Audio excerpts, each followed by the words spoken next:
Corona इलाज से जुड़ी चीज़ों पर जब जीएसटी अब कम हुई है तो जो दवा बाजार है उस पर क्या असर पड़ेगा, इससे जानने के लिए हमारी सहयोगी सुकीर्ति द्विवेदी पहुंची हैं दिल्ली के एम्स अस्पताल जो है उसके बाहर यूसुफ सराय मार्केट में। सुनते हैं वहां के दवा दुकानदारों का क्या कहना है। सरकार ने जो हाल ही में अनाउंसमेंट किया कि जीएसटी पे जो है उसमें बदलाव लाए गए हैं, कई सारी जो कोविड की दवाएं हैं वो अब सस्ती हो जाएंगी क्योंकि 12% से 5% कर दिए गए हैं टैक्सेस। तो इन सब चीज़ों की वजह से सरकार ने कहा है कि लोगों को बड़ी राहत मिलेगी। Oximeters, oxygen concentrators, remdesivir, tocilizumab, amphotericin, कई सारी दवाइयों के जो रेट्स हैं वो अभी घटा दिए गए हैं। ऐसे में अभी हम इस समय मौजूद हैं यूसुफ सराय एरिया जो है दिल्ली का, ये सबसे बड़ा फार्मेसी हब, सबसे बड़ा दवाखाना स्टोर माना जाता है दिल्ली का, जहाँ पर लाइन से सभी दवा की ही दुकानें आपको नज़र आएंगी। ये एम्स और सफदरजंग जो अस्पताल हैं दिल्ली के सबसे बड़े, उनके बाहर ये दवाखाने हैं और यहाँ पर ये वही दुकानें हैं जो आज की डेट में आपको खाली नज़र आ रही हैं क्योंकि कोविड के केस कम हो गए हैं।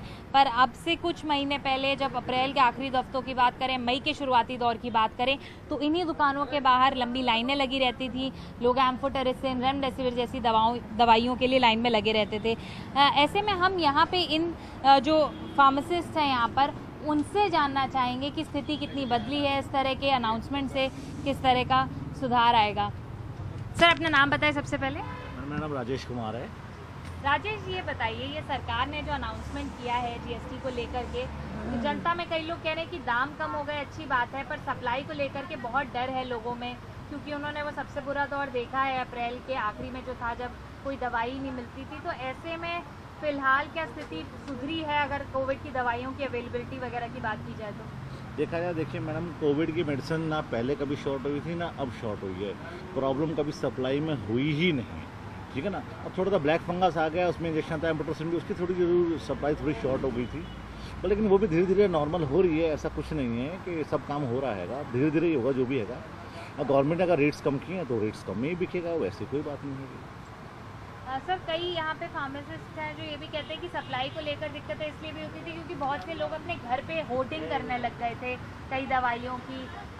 लोग अपने घर पे स्टॉक करने लगते थे कई दवाइयाँ जो आइडियली अगर हॉस्पिटल सिचुएशन में ही प्रिस्क्राइब होनी चाहिए, तो वो भी एक बड़ा मुद्दा रहा जब सप्लाईज को लेकर के। नहीं, सप्लाई की तो कभी प्रॉब्लम हुई नहीं, लोगों ने स्टॉक करना चाहा। भाई वही वाली बात है, ये जो बीमारी है कोरोना वायरस, उनको पता है मुझे हुआ तो मेरी कंप्लीट फैमिली के लिए। अगर कोई स्टॉक करके लेके भी गया है तो वो अपने प्रिकॉशनरी लेके गया है, ऐसा कुछ नहीं। और डर तो सभी को है, ये ऐसी बीमारी ऐसी है, तो अब क्या कह सकते थे, सबने स्टॉक किया है, ऐसा कुछ नहीं है। जिनको स्टॉक है वो यूज़ कर रहे हैं। और ये जीएसटी जो अभी चेंजेस आए हैं, ये कब तक, मतलब आपका जो नया स्टॉक होगा, क्या ये दवाइयाँ आप कब बदले हुए रेट्स पर बेचेंगे स्टॉक को लेकर के, उसके बारे में थोड़ा दर्शकों तक समझाएं। ऐसा कुछ नहीं है, इसका जो जब भी असर आएगा वो भी इम्प्लीमेंट हुआ है। इम्प्लीमेंट होते हुए 60 to 90 डेज लगते ही होंगे मार्केट का ऑल ओवर इंडिया में फैलने में। जो कुछ होगा उसी रेट पे होगा और हम तो सरकार के साथ है, जैसे सरकार डिसाइड करिए हम उनके साथ वैसे करेंगे। अगले 60 से 90 दिनों में जब नया स्टॉक आएगा तो बदलाव देखेंगे। हाँ, यही कह सकते हैं, बिल्कुल कह सकते हैं।